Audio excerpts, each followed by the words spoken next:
Vocês já devem ter ouvido falar que ventilação mecânica não é receita de bolo. E não é mesmo. Nós podemos ter 10 pacientes com a mesma patologia de base e esses mesmos 10 pacientes vão ser ventilados de formas diferentes no nosso ventilador mecânico.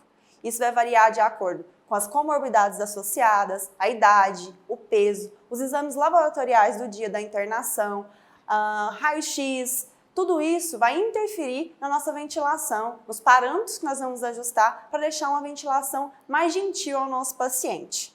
Mas para a gente começar falando de ventilação mecânica, o ideal é a gente saber manusear o nosso aparelho e fazer a montagem correta do circuito. O circuito do ventilador mecânico ele é composto por um ramo inspiratório e por um ramo expiratório, sendo o ramo expiratório composto por uma válvula exalatória. Quando a gente trabalha em ventilação mecânica com pacientes neonatos e pediátricos, esse circuito é acompanhado de um umidificador de base. Esse umidificador ele vai fazer o papel de filtragem, de umidificação e aquecimento do ar que vai chegar às vias aéreas dos nossos pacientes.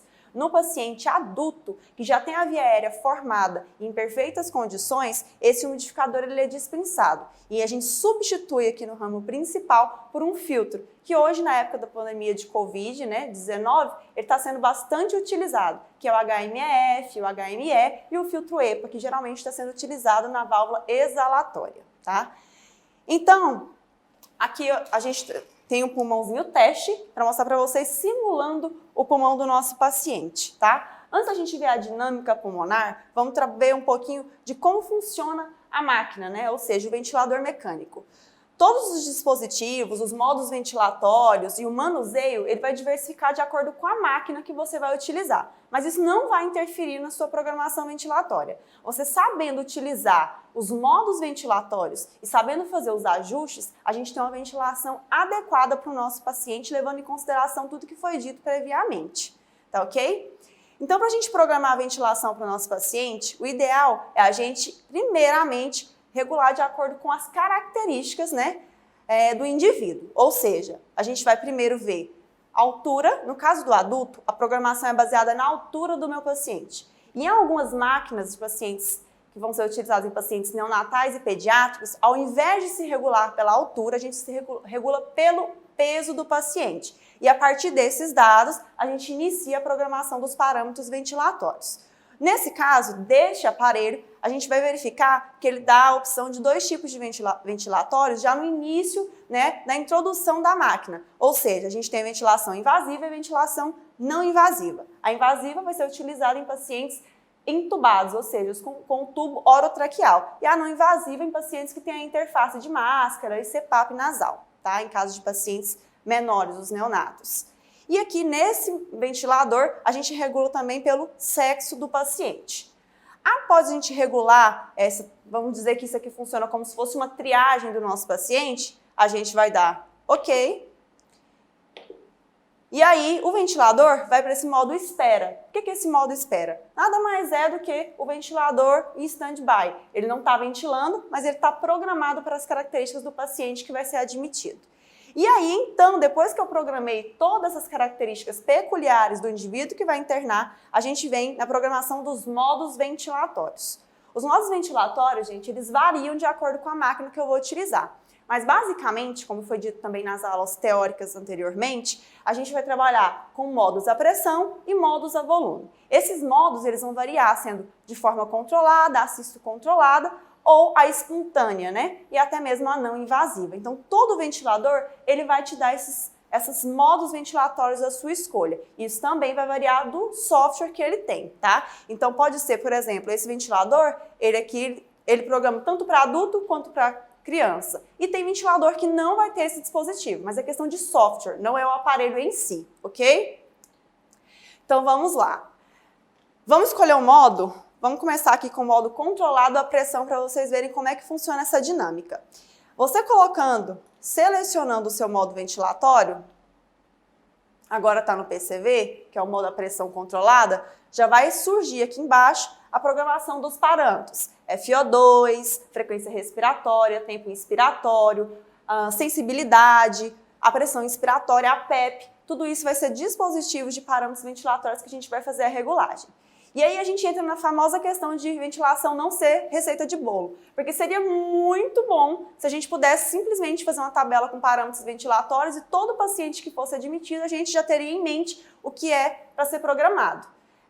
Então, como é que a gente faz para tentar deixar a ventilação gentil com um paciente que eu não conheço? A gente vai levar em consideração a patologia de base. O paciente chegou, a gente vai avaliar o estado clínico, o estado geral dele no momento, através de exames e o próprio exame físico. E aí a gente vai programar baseado no peso do meu paciente, a altura, a idade, e a gente vai fazer essa regulagem de acordo com o que o meu paciente precisa, né? O que está sendo melhor para ele em termos ventilatórios. Então, eu volto a dizer, eu posso ter 10 pacientes com pneumonia e os 10 vão ser ventilados com parâmetros diferentes ou com modos diferentes. E isso vai ser na hora da internação que a gente vai verificar o que está sendo melhor, qual ventilação está sendo mais gentil para o pulmão do meu paciente. Então, vamos começar a regular os parâmetros ventilatórios. A FO2, que é a fração, né, de oxigênio, ela vai ser regulada de acordo com o que o seu paciente precisa. Nesse ventilador, que é um ventilador touchscreen, clicou, você vai programar, certo? Então aí vai até 100%. Vai de 21, que é o ar ambiente, a 100%. Lembrando que valores muito altos são para aqueles pacientes que estão o quê? Graves, instáveis hemodinamicamente. E quando você vai reduzindo esses valores de FI, geralmente são pacientes que ou não estão necessitando de oxigênio extra, mas por uma questão de pressão, que estão precisando da ventilação mecânica, ou são pacientes que estão em desmame da ventilação mecânica em processo de tentativa de extubação. Né? A pressão inspiratória, que é aquela pressão que insufla os pulmões, ela é diversificada em alguns ventiladores em termos de análise. Por quê? Tem ventilador que é uma soma. Então, a pressão que ele dá aqui vai dar em delta. Então, você soma a pressão com a PEP e vai dar o valor da PINS total, certo? Vamos até ligar para vocês verem o que eu estou falando na realidade, tá? Então, aqui vai simular o pulmão do meu paciente. Eu vou iniciar a ventilação com esses parâmetros que estão programados aqui, com um delta de PINS de 15 e uma PEP de 6, certo? E aí a gente vai ver. Começou a dinâmica. Eu estou vendo que o meu paciente está fazendo uma pressão de pico de 21. Então, é a somatória. Essa pressão de pico, ela pode o quê? Variar. Por quê? Às vezes tem escape na COT do meu paciente, às vezes tem fuga no circuito, às vezes tem água no meu circuito e tudo isso vai interferir no valor total. Mas, teoricamente, a pressão de pico ela vai se dar pela delta da PINS com a PEP. Isso vai variar. Outros ventiladores vão se diminuir os valores ou vai propriamente te dar o valor que é o predito, tá? E isso, então, vai variar de acordo com a máquina que você vai utilizar e isso você vai verificando ao longo do uso, certo? Vou pôr em espera aqui novamente, só para a gente falar um pouquinho dos outros parâmetros ventilatórios. Frequência respiratória. A frequência respiratória, gente, ela é basicamente predita pela idade do paciente. Ou seja, pacientes pediátricos, eles tendem a ter uma frequência respiratória similar à do adulto, que é de 12 a 20 incursões por minuto. Já se você for para uma UTI neonatal, lá a frequência respiratória vai estar bem mais elevada, com mais ou menos de 40 a 60 incursões por minuto. E isso é fisiologia do RN, né? Então a gente vai regular a frequência respiratória baseada na idade do meu paciente, na fisiologia, certo? O tempo inspiratório também. Lá na UTI neonatal, pediátrica, esses valores são menores. Vamos supor, vamos dar um valor para vocês terem proporção. Na UTI neonatal, por exemplo, esse valor vai estar em 0,45, enquanto no adulto vai estar de 1 ou aproximadamente 1, tá? A PEP é aquela pressão que é ao final da expiração que mantém o nosso pulmão aberto, ou seja, evita o colabamento do nosso pulmão. E a PEP vai auxiliar em vários fatores, né? Vai auxiliar em recrutamento alveolar, ela vai auxiliar nos processos de desfeita de atelectasias, né, que às vezes acontece pós-extubação, e tem outros ajustes. Por exemplo, a sensibilidade ela é um ajuste fino. Esse ajuste fino ele pode ser a fluxo ou a pressão. Quando você for aplicar a sensibilidade à pressão, a sensibilidade vai te dar um valor negativo e a fluxo positivo. Então, nesse ventilador em questão, a gente, por exemplo, se eu quiser programar uma sensibilidade à pressão, eu vou manusear e deu o valor negativo. Então, eu girando ele para a minha esquerda, ele vai voltar para o valor negativo. E para a minha direita, eu já ventilo meu paciente com sensibilidade a fluxo, que é uma pressão, uma sensibilidade positiva. O que se diverge? Como que eu vou escolher? É no mesmo pensamento do início da ventilação mecânica. Não tem como falar que é melhor ventilar um paciente, a pressão, ou melhora volume, tudo isso é avaliado pelo profissional para tentar melhorar a ventilação e trazer condições benéficas para o meu paciente na ventilação. Então, eu posso ventilar ele tanto com sensibilidade à pressão quanto a fluxo. Isso vai variar de acordo com o meu objetivo. Então, por exemplo, às vezes tem pacientes que lidam melhor com a sensibilidade a fluxo, eles entram mais facilmente na ventilação. Porém, se eu tenho um paciente que está assincrônico, um paciente que está ali brigando com a minha ventilação, o ideal é eu conversar com a equipe médica, ver sedação e aí, às vezes, proporcionar uma sensibilidade negativa. Pacientes também que estão com muito escape na COT, às vezes a sensibilidade negativa é um ponto bom que vai facilitar e dificultar a perda de fluxo e volume nesses pacientes na ventilação, certo? Outros modos ventilatórios, os modos, gente, vai variar, os parâmetros, na verdade, vão variar de acordo com o modo. Então, se eu mudar, por exemplo, para o modo SINV, vamos pôr aqui para vocês verem.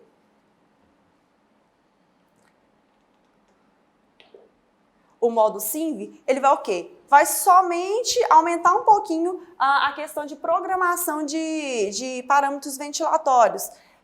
Às vezes vai dar um item a mais ou um item a menos, mas isso é modo ventilatório, é o que você vai facilitar ou não para o seu paciente e o modo que você vai escolher. Vamos pôr aqui agora para vocês o PSV, que é o modo quê? Espontâneo. O PSV, ele é um modo utilizado para quê? Para desmame do paciente, ou como teste de respiração espontânea para extubação. Como que funciona? O PSV, também chamado de pressão de suporte, ele vai trabalhar sem frequência respiratória, ou seja, ele vai trabalhar com pressão e com sensibilidade. Agora, se você trabalhar nesse ventilador, né, como a gente está dando como exemplo, ele trabalha junto com o PSV e o CPAP, certo? O CPAP é a pressão positiva contínua nas vias aéreas. Ela é muito utilizada na pediatria e na neonatologia através do CPAP Pronga. O CPAP, ele trabalha somente com o nível pressórico, ou seja, ele só vai trabalhar com a PEP, ele não trabalha com a PINS, certo? Então, quando você for colocar um paciente no modo CPAP, você tem que ter isso em mente. Você não vai dar aquela pressão de insuflação, você vai dar aquela pressão de manter o pulmão aberto. Então, ele é muito utilizado também como modo pós-extubação, para evitar ou reverter as atelectasias desses pacientes, principalmente pacientes neuropatas, né, que tendem a ter esse déficit pulmonar, ou às vezes estão com algum comprometimento de escoliose, né? E eles tendem a fazer essas atelectasias. Então, o CPAP é um forte aliado para a gente reverter, né, esse problema pulmonar do nosso paciente, certo? E o PSV, então, como eu disse, ele pode ser utilizado como um teste de respiração espontânea, onde o paciente vai ficar cerca de 40 minutos a 2 horas nesse modo, sem frequência respiratória, né? Somente com as pressões. E aí você vai ajustando sensibilidade, tudo para facilitar para que ele entre na ventilação. Então você muda a sensibilidade, vê se ele entrou mais, entrou menos através dos gráficos ventilatórios, para a gente conseguir fazer o quê? Um desmame e uma extubação tranquilas, sem intercorrência, né? E ele é um fator que contribui bastante para a gente ter mais certeza da extubação, uma extubação satisfatória, sem falha, né? Porque a gente sabe que toda vez que a gente tem uma falha de extubação, o risco de uma nova intubação, os danos que vão causar ao paciente são muito grandes, são deletérios. Então a gente pensa sempre em buscar recursos para garantir uma extubação eficaz para esse paciente. E o teste de PSV, ele é muito utilizado. Hoje, a maioria das unidades pediátricas, elas fazem o teste de PSV antes da extubação, certo? E geralmente nas UTIs adultas, eles variam tanto no modo de PSV quanto no teste de respiração espontânea com tubo T, que é aquele descrito com a aplicação de oxigênio numa pecinha, né, em formato de T, a gente conecta e acopla a cânula do paciente, ele também fica nesse período de 40 minutos a 2 horas. E isso vai variar de acordo com a conversa, com a equipe, de acordo com o que você vai vendo a evolução do paciente, tá? Toda regra tem sua exceção, então é tudo uma avaliação diária para a gente ver como que vai ser isso com o nosso paciente em questão, certo? Algumas peculiaridades de ventilação mecânica que também são importantes falar. Todo ventilador mecânico, quando a gente liga, ele passa por um processo de detecção de falhas. Então, por exemplo, quando você vai ligar o seu ventilador, tudo que tiver errado nele, por exemplo, minha válvula exalatória está com problema, o meu sensor de oxigênio está com defeito, ele vai te alarmar e te acusar o que está com defeito. Então, assim, não fique com receio na hora de montar um ventilador. A gente tem que lembrar de ramo-ins, ramo-ex, válvula exalatória. Alguns modelos de ventilador vão trazer sensor de fluxo, que é um acessório, e esse sensor de fluxo, ele geralmente se acopla na lateral do ventilador e ele vai te proporcionar o volume corrente do paciente. Mas isso são variações de modelos, tá? O que a gente tem que se atentar é sempre ter as traqueias certas, né? Outra curiosidade. Pacientes pediátricos e neonatais, as traqueias são traqueias finas, né? Então a gente utiliza traqueias finas. Essa aqui hoje, do nosso modelo, é uma traqueia grossa, ou seja, são para pacientes acima de 15 quilos na UTI pediátrica e para pacientes adultos, tá? E vamos dar mais uma voltinha no nosso ventilador para a gente tirar algumas dúvidas em relação a gráfico. Deixar começar a ventilar. Pô, no modo PCV, para vocês terem uma visão melhor. Gente, aqui vai simular o pulmão do nosso paciente. A gente trabalha com gráfico a pressão, a fluxo e a volume. E aí aqui a gente vai conseguir ver várias variações de como que o nosso pulmãozinho está trabalhando com as pressões, com todos os ajustes que a gente fez para o nosso paciente. E é aqui que a gente vai verificar se eu preciso reajustar esses parâmetros ventilatórios, tá? O volume corrente, gente, ele é baseado pelo peso do meu paciente. No caso do adulto, a gente vai reprogramar pela altura, né? Mas no final, tudo é pelo peso. Então, a gente trabalha com ventilação protetiva de 4, né, a 6, alguns estudos de 4 a 8 ml por quilo. Então, a gente sempre vai fazer o quê? A multiplicação do ml por quilo pelo peso do meu paciente, certo? Então, se eu tenho um paciente, por exemplo, vamos pôr aí 20 quilos, eu vou multiplicar 20, né? Escolho o ml por quilo que eu quero trabalhar, ou 4 ou 5, multiplico, e esse é o valor aproximado de volume corrente que meu paciente tem que fazer. No modo a pressão, esse volume corrente, ele pode ser reajustado através da própria pressão inspiratória. Ou seja, se eu tenho um paciente que ele tem que fazer, através desse cálculo, um volume corrente total aproximado de, vamos pôr um valor aqui estimado de 80, e aí eu chego, meu paciente está fazendo 120, significa que ele está fazendo um volume muito alto para que ele precisa, certo? Então, como que eu faço para reduzir esse volume corrente e deixar uma ventilação protetiva, uma ventilação gentil para o pulmão do meu paciente? Eu vou mexer em pressão inspiratória. Então, nesse caso específico que eu citei, que eu quero diminuir esse volume corrente, eu vou diminuir o meu valor de pressão inspiratória, certo? Diminuir, eu automaticamente diminuo o volume corrente. Agora, se eu quero ao contrário, se eu quero aumentar, meu paciente está fazendo um volume pequeno, ele está atelectasiado, está com derrame pleural, não está conseguindo ventilar bem, e eu preciso que ele faça um volume maior, eu venho aqui no mesmo processo, só que em vez de diminuir valores, eu vou aumentar, tá?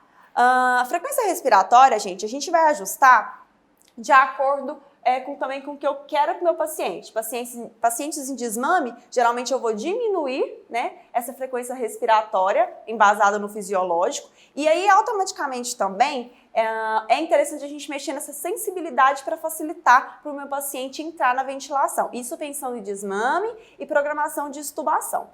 Agora, pensando em gasometria, aí a gente vai ter que rever também a questão de aumentar a frequência respiratória, diminuir, mexer em tempo inspiratório, né, impressões, tudo isso vai ser embasado também pela gasometria. Então, gente, ventilação mecânica, ela é muito dinâmica, né? Não tem como a gente falar assim, paciente foi admitido e eu vou programar isso e vou deixar. Não, Ela todo momento ela é modificada. A todo momento eu tenho que vir aqui e alterar parâmetros baseados na hemodinâmica atual do meu paciente, baseado na gasometria do meu paciente, no raio-x que chegou hoje. É tudo muito dinâmico e tudo muito preciso. Às vezes a gente pensa que ventilação mecânica é um bicho de 7 cabeças, mas não é. Tendo uma teoria adequada, estudando diariamente e você tendo em mente patologia de base do seu paciente, tendo em mente parâmetros ventilatórios, a gente consegue fazer uma ventilação muito satisfatória para o nosso paciente, menos lesiva e super protetiva. Para concluir o nosso tema de ventilação mecânica, né, a gente falou um pouquinho sobre ventilação invasiva, né, que é a ventilação através do tubo orotraqueal ou via traqueostomia, né? E aí, para finalizar, vamos falar um pouquinho sobre VNI, né? O que é a VNI? É a ventilação não invasiva. Quando que eu vou utilizar a VNI? Como que ela vai estar disposta aqui no meu ventilador mecânico? A VNI, gente, ela é uma interface. Geralmente ela vai ser composta, né, no paciente adulto através de uma máscara. Pode ser uma máscara nasal, uma máscara facial, que vai pegar tanto nariz quanto boca. E aí essa máscara, ela vai garantir uma pressão, né, para a via aérea do meu paciente. E essa programação da VNI, ela é feita no nosso ventilador. Então tem ventiladores que tem no software essa programação, certo? Que vai estar bem como VNI mesmo. Quando a gente vai colocar a interface, geralmente a interface vem na forma de máscara, como eu disse, e aí a gente vai acoplar ela aqui, entre o meu paciente, né, que aqui está sendo representado, né, por esse balãozinho teste, pulmãozinho teste. Então ela vai estar entre o meu paciente, né, e a máquina, entre o circuito, certo? Então aqui, vou tirar só para a gente ver.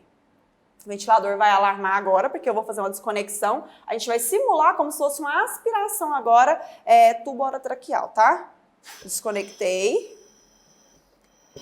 Aí, gente, o que acontece? Aqui vai a nossa máscara. E aqui, via aérea do paciente, que vai estar representada aqui. Então, aqui está o meu paciente, máscara. A gente conecta, acopla.